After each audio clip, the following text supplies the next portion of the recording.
সবাই যায় না ভাই মিডিয়াই তো রাখছে কম মোবাইল তো না সব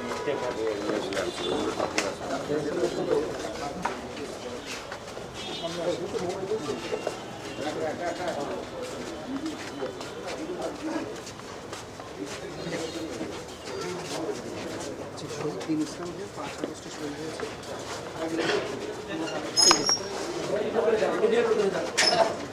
সবাই ঢুকেন না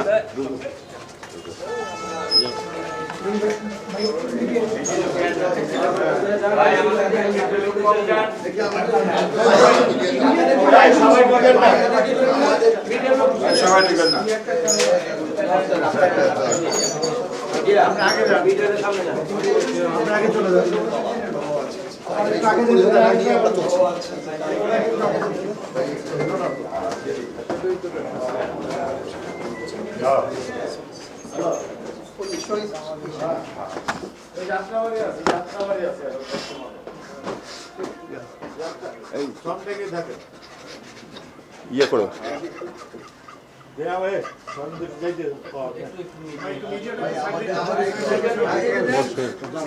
বসেন দিলে তো ভাই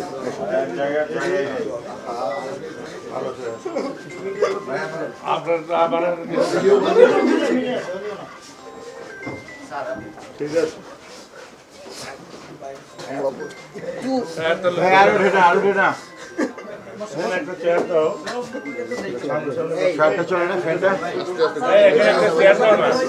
ফ্যানটা ছেড়ে দেবে না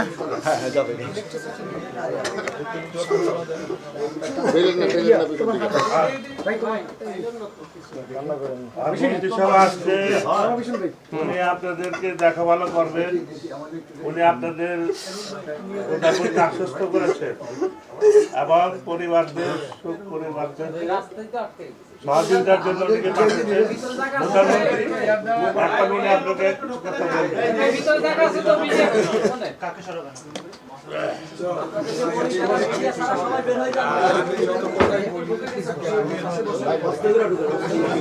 সামনে থেকে সরেন ভাই সামনে থেকে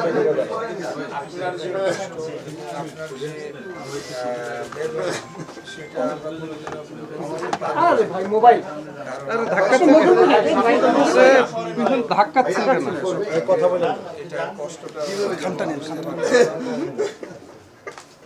এই কষ্টটা স্থায়ী আমি জানি প্রতিদিনই হয়তো আপনার ছেলের কথা আপনারা মনে করবেন অনেক জায়গায় যাবেন ছেলের আপনার কাছে ভেসে উঠবে আমাদের জায়গা থেকে আমরা সর্বোচ্চ সহমর্মিতা প্রকাশ করতেছি আপনাদের ছেলেদের জন্য আজকে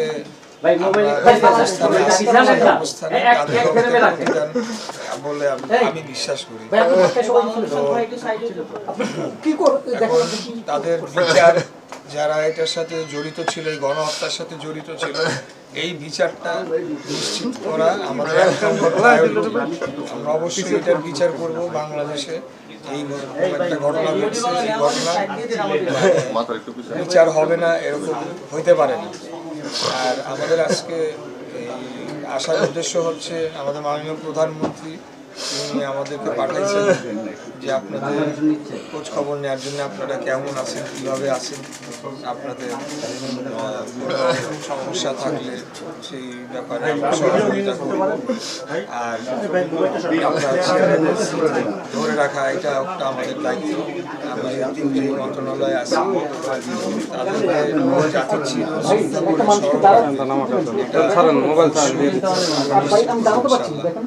আর আল্লাহর কাছে দোয়া করা ছাড়া কিছু আর করার নাই আল্লাহ অবশ্যই তাকে শহীদ মর্যাদা দিবে জান্নাতের সর্বোচ্চ স্থান দিবে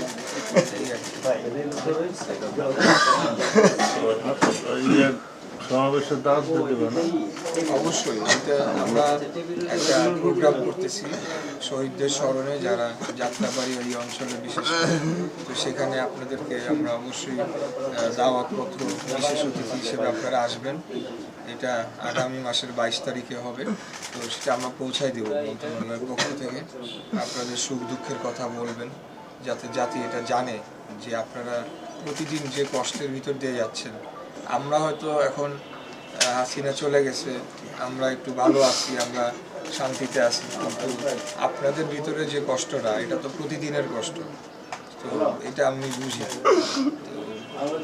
এর বেশি আর কি বলবো, আপনি মন খারাপ করেন না, ছেলের জন্য দোয়া করেন। ছেলে আপনি একজন গর্বিত শহীদের বাবা, এটা আপনার একটা গর্বিত পরিচয়। ঠিক আছে, স্যার আপনি আসছেন আমার কাছে ভালো হয়েছে, এটার জন্য গর্বিত। কিন্তু আমার ছেলে দেশের জন্য আন্দোলন করে শহীদ হয়েছে। আমি চাই যে শেখ হাসিনা ফাঁসি হোক। আপনারা তাদেরকে বাংলাদেশে যায় না,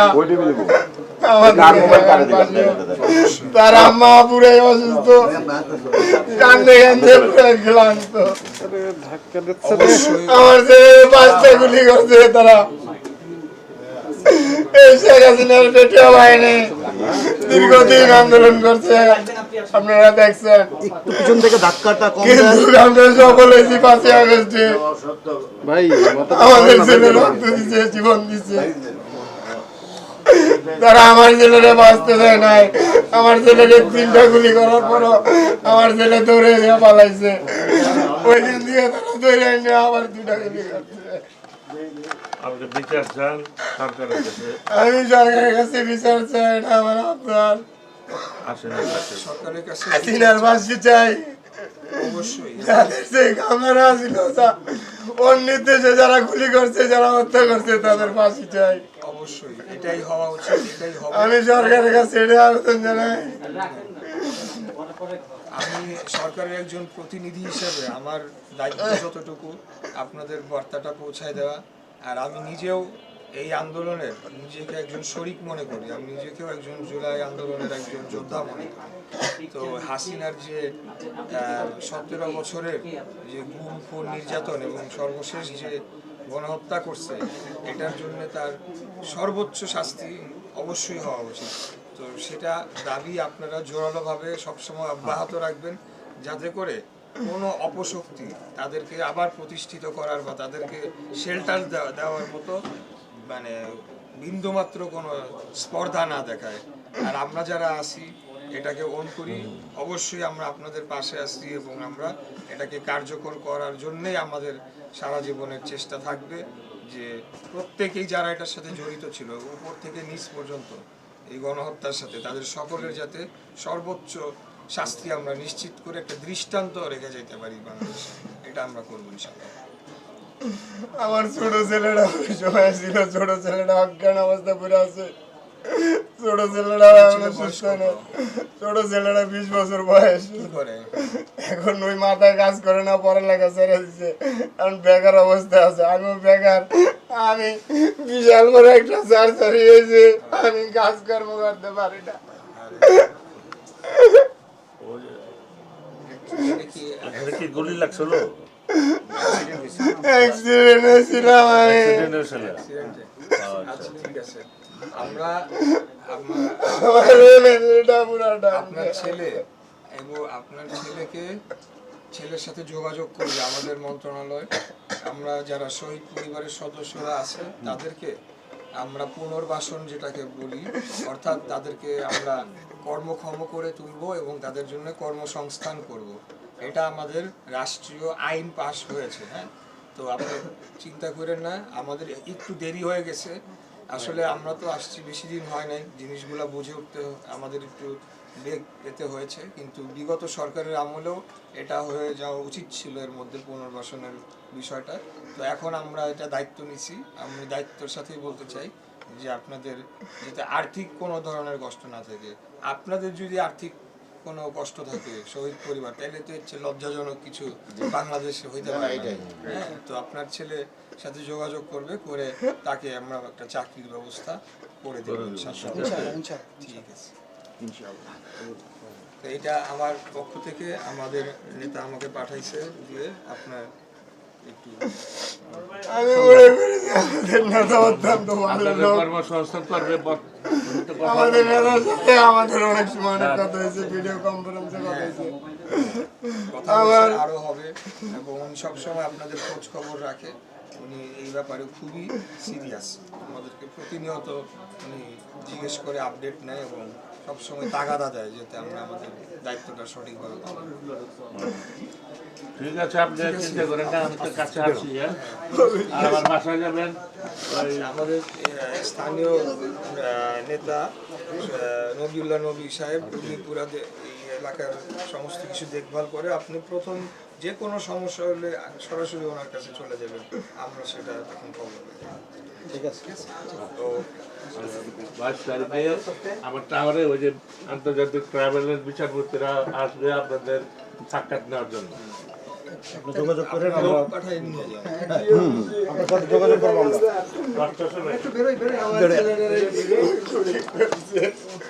আমার ছেলের হাত পড়ে গেছে, দুইটা হাত পড়ে গেছে, দুইটা হাত পড়াই দিছে গুলি করে। এই হাতটা যাত্রা করে লাইছে, এই সিনায় গুলিটা করছে, এই জায়গায়। আমার ছেলে খুব ভদ্র শান্ত ছিল।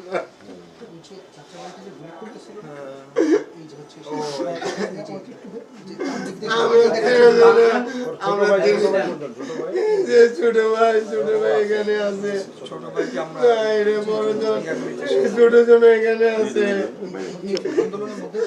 আন্দোলন ছিল, আগেও ছিল। আমরা আরুনে যখন 4 তারিখে আরুনে যখন টিপিল জিবিল টিপলেছে, তখন আমরা এখানে আন্দোলনে ছিলাম।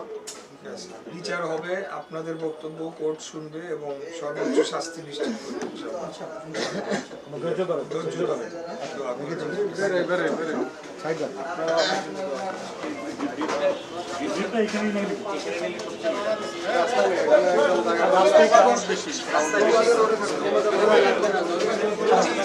ভাই একটু ব্রিজটা এখানে দিয়ে দিলে ভালো হয় ভাইয়া।